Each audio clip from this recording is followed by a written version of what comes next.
Yo, what up, y'all? Tight shirt Terry Warfield back for another video. Hope you're having a great day so far. Hey, remember to be thankful for your life today because you did not have to have that. I gotta say real quick, I'm sorry about my voice. I've been super sick the last couple of days, and honestly, right now, I still feel like shit. So this is gonna be a quick video because I need to go lay back down. But Sony posted the update for the Sony A7 IV again today. Now, some of y'all might have caught it 2 weeks ago when it launched. But then they pulled it because it had some type of installation problem or something like that. So because the install process is different from other Sony cameras and previous Sony cameras, I wanted to make a quick tutorial for you. Now, a few things that you need to make this tutorial work. Number one, you need a charged battery. Oh, Lord, it's getting hot. You need a charged battery. Number two, you need an SD card because you no longer have to update using the freaking cable, especially if you had Mac that you had to go into the security options and the BIOS, and like it was just a nightmare. So big shout out to Sony for switching everything to SD.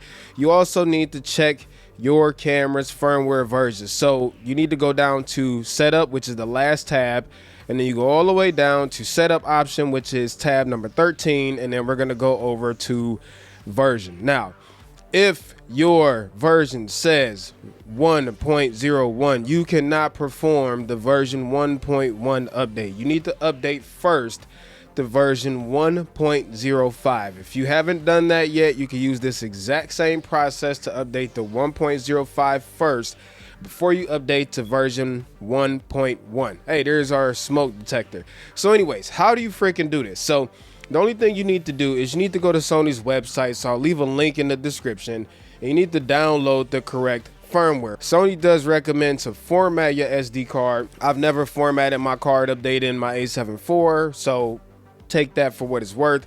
I will probably follow Sony's instructions and just format your card just to avoid any problems. But once you do that, you go to your downloads folder and you'll see a clip that says bodydata.dat.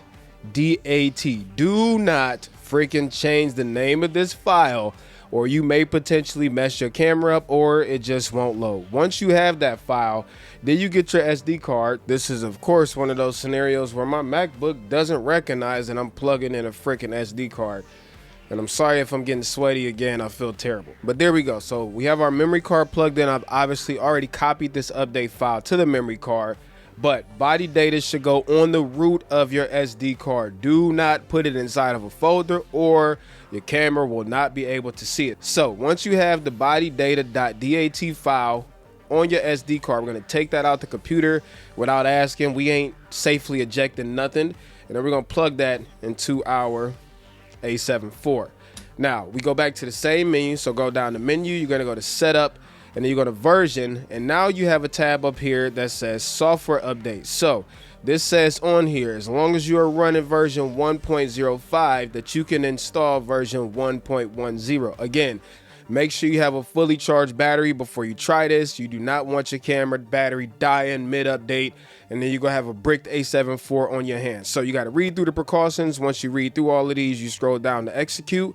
Bada bing, bada boom. You wait for the camera to finish cooking dinner and all that stuff, which should only take about, the last update took literally like 4 or 5 minutes. I'm not sure how long this one's gonna take, so I'm doing this update with y'all. One thing that you will notice right here is during the update, this little red light will be flashing on and off and on and off to signify that the update is taking place. So do not try to power off the camera. Don't do anything. Don't even touch the freaking camera until the update gets done.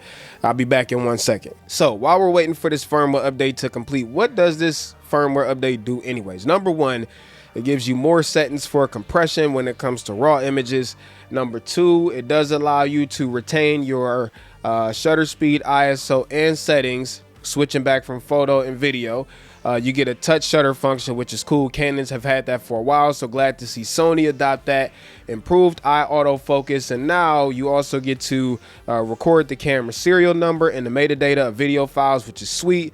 Better Wi-Fi connection, a 1-minute setting added to the power save menu, which is also good.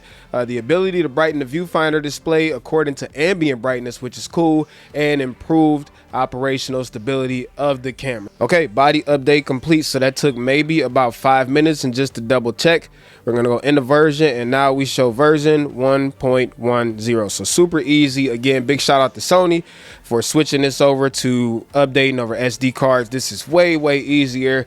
I hope this video was helpful. So I'm actually about to go take some medicine and lay back down because I feel awful, but I'll talk to y'all soon. Piece of chicken grease, tight shirt, Terry Warfield. I'm out. Peace. Have a great day, y'all.